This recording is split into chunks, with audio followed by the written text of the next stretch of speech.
Hey, what about benchmarking as well? You know, thinking about how do you compare your performance against industry standards or even your competitors as well.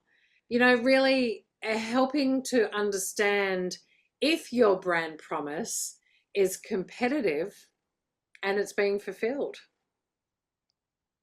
Yes, that's absolutely important. It's a no-brainer that we need to be having a benchmarking in our business as well.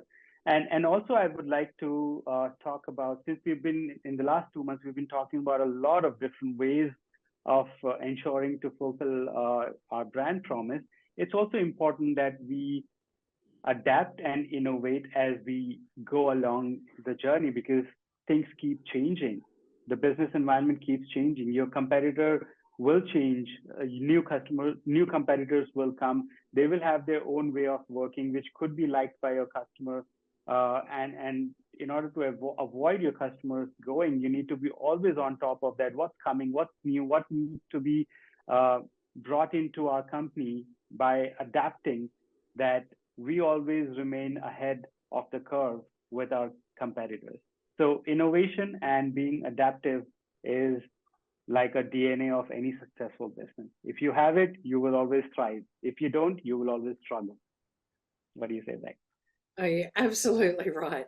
And that kind of brings us to the end of our session today. We've got a little bit over, but I think it's really important that we got through all of our areas. But just as a little roundup, that by following what Amit and I have shared over the last 2 months, today and last month, you guys can really ensure that it's not just selling a product or service, but it's upholding and fulfilling the brand promise that you wrote, the company wrote, and therefore enhancing customer loyalty and satisfaction, which ultimately brings in higher revenue and, more importantly, great profit margins.